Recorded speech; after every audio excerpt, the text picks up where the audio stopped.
Pois é, viva Elis Regina, isso é fantástico, né? Onde eu possa plantar meus discos, meus livros, meus amigos. O que seria a esperança de óculos? Que ela canta também. Eu quero a esperança de óculos. Ela quer ver realmente que a vida fique mais brilhante, pelo menos a gente vê melhor com os óculos, não é? E ela gostava de ver um mundo melhor. Elis Regina, para mim, teve sempre um significado muito grande. Eu ficava muito tempo sozinha, pequenininha em casa, quando a minha mãe ia na feira, na rua Miguel Lemos. Isso é Copacabana, Miguel Lemos. Eu ficava ouvindo Elis Regina no rádio e eu achava que ela era uma mulher muito triste. E eu ficava ouvindo os passarinhos lá fora e ficava ouvindo Elis Regina no rádio. E achava que aquela mulher não iria durar muito tempo, porque a melancolia dela era muito grande. A tristeza dela era profunda.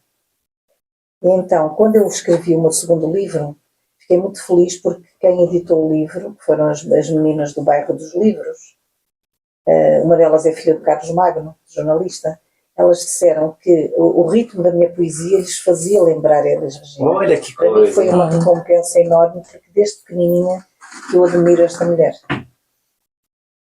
Que maravilha, que maravilha. Bom, olha só, eu sou teimoso, mas chegou aqui uma mensagem tão boa da Ilma de Souza, que foi entrevistada nossa no dia 10. Eu não queria deixar de ouvir, mas aí vai de novo. Peço desculpa, vamos ouvir o que diz a Ilma de Souza sobre o nosso programa de hoje. Olha que maravilha.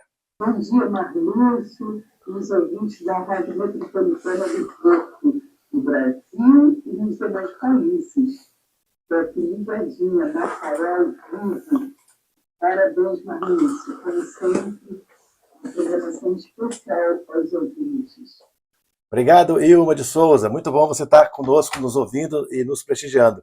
Ela esteve conosco no dia 10, ela é da área de enfermagem e saúde, mas numa plataforma de petróleo fazia peças teatrais, escrevia e encenava em alto mar. E depois, em terra, fazia vários projetos educacionais. Foi uma entrevista muito bacana, muito interessante. Vamos seguir viagem? Por falar em Ilma, por falar em poesia, por falar em teatro, vamos agora de Ziraldo. Quem lê pra gente? Eu queria que fosse uma das duas antropólogas, mas aí vai o causídico. Não, vai a antropóloga. Não, venha de novo, vai não. Gostou. Os ouvintes gostaram da sua voz. Tem um rapaz em Lisboa que disse que está ouvindo e vai pedir em casamento por conta disso. E Norma, quem que não gostou? Norma ou Cristina?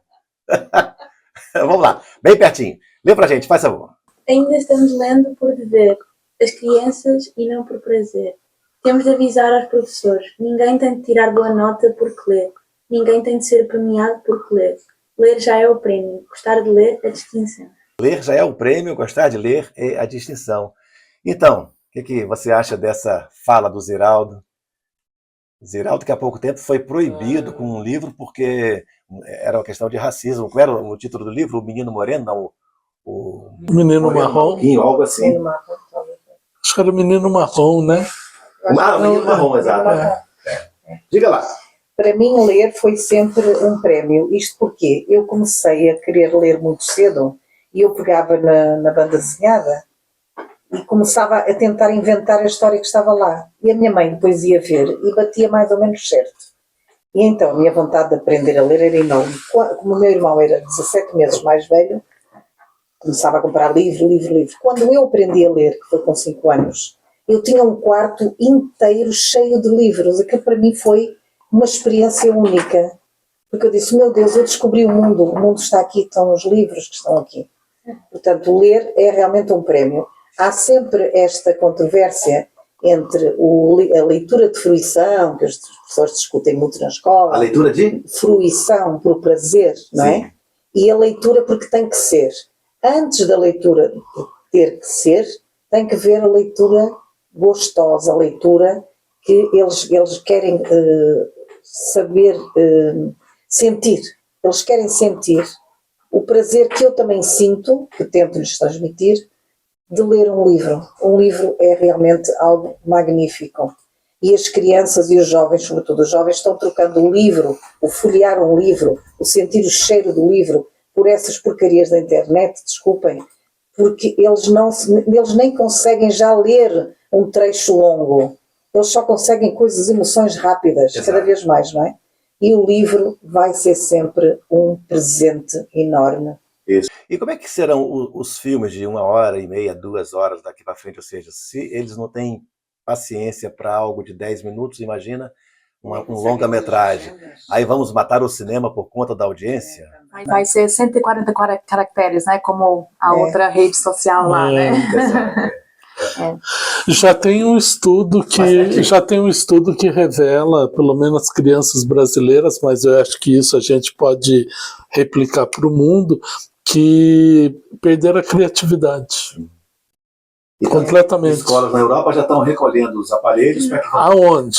Então, quais países? Para que as crianças voltem a escrever à mão. Exatamente. Porque... Quais países? Pois é. Mas pelo menos já é um sinal de que então, mas é que a situação é verdade, não é como é que chama? Exagero ou conspiração contra o modernismo, não. Então, é que, infelizmente, isso acontece no dito chamado primeiro mundo, né? Exato. O terceiro vai continuar sendo incentivado a consumir, como bem disse a Cristina, essas porcarias da internet. Olha o estrago que isso faz. Ainda, muitos fazem, igual, como dizia Paulo Freire, gravetos na poeira. Quando chegar lá, então, vai chegar no modelo consumo mesmo, o tempo todo. E em Portugal, por exemplo, né, as provas de aferição são todas com o uso do computador, até as redações, eu acho que são feitas. As redações são feitas, inclusive, com a utilização do computador, então, assim, cada vez mais. Até o Estado meio que incentiva esse tipo de... Incentiva a não saber escrever. Já ninguém sabe escrever. Digitar é só resposta de cruz, é só resposta de ligar, de cruz. E escrever, onde é que está a composição, a redação? Não tem. Isso vai também para o campo do entretenimento. Por exemplo, um jogo de futebol de 90 minutos, daqui a pouco ninguém vai ter paciência para assistir todo, as novas gerações. E aí as marcas, na inteligência ou na miopia do marketing, cada vez mais vão carimbando as camisolas com marcas que ninguém lê. Vendo jogos da segunda divisão, porque meu time está lá, infelizmente, a gente vê, tem alguns, parece até uma coisa de retalho de tanta propaganda. Ninguém comunica nada. Mas é o centavo que entra para o clube falido, no espetáculo que nós vendemos o artista para a Europa, vendemos muito cedo os garotos, então o artista é vendido a um preço muito menor do que deveria ser, e compramos o espetáculo que eles fazem aqui, e a moçada hoje é muito mais Real Madrid e Bayern de Munique do que Flamengo, Fluminense, Santos, Botafogo. Inclusive o tipo de preparo físico, né? Que é um futebol feito para o espetáculo, né? Então, assim, é uma agilidade, uma força. Exato. E aquele futebol mais natural, já se perde, né? Porque o que quer é aquilo, mesmo o espetáculo. O absurdo do absurdo, tem um menino em Porto, Rodrigo, que entra em campo com o time do Porto. Por que não é no Santos ou no Flamengo? Tô brincando, é o seu... é o filhotinho dela que ele participa do Porto. Então, mas qual é o time do coração dele? É Porto. É Porto. Mas é porque nasceu aqui, mora aqui, faz sentido. Agora, os miúdos brasileiros são Barcelona, agora já são outros lá. Diga, Camilo, olha o tempo. A gente está falando do futebol do Brasil, né? Mas a gente lá tem um problema estrutural no próprio futebol, né?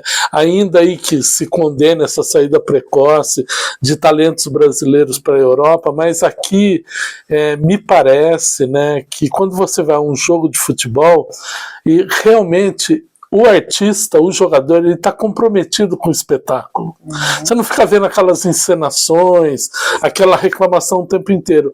No Brasil, infelizmente, outro dia até assisti um vídeo engraçado, um treinador aí em algum país que eu não consegui identificar o idioma que ele estava falando, tinha uma série de crianças. Devia ter lá no campo umas 50 crianças, cada um com uma bola treinando, de repente ele gritava, Neymar! Todas as crianças caíam e simulavam uma contusão. Então você vê que é esse o reflexo de uma falta de compromisso com o próprio espetáculo. Mas eu vou dizer o seguinte, de repente lá a marcação de cena chegou primeiro do que a educação teatral para eles. Os meninos brasileiros não foram preparados para isso. Até porque eles são preparados pelos empresários para serem vendidos o quanto antes. Então é muito cruel também. Não por acaso o nosso futebol cada vez mais vai para o fundo. Daí a gente tem Vamos seguindo. Que a antropóloga pode falar melhor. Tudo isso para falar do Futuro Eu. Você escolheu a canção do Davi Fonseca, Futuro Eu, não foi? Fala 30 centavos dela e eu vou soltar a canção para a gente continuar a conversa. Diga lá. Eu escolhi Futuro Eu, uma canção moderna, é uma canção. O David Fonseca também é um ator que eu admiro muito. Mas eu estou preocupada com o futuro Sim. dos nossos jovens, não é? Porque nós não sabemos realmente que futuro será esse. Pelo presente que nós já vivemos, não se avizinhará um grande futuro, não é? Sim. Daí eu ter escolhido essa música e porque é moderna, ela sai um pouco da linha das canções que eu escolhi. Vamos então? Diz lá pra gente, vamos ouvir quem e qual canção? David Fonseca, Futuro Eu.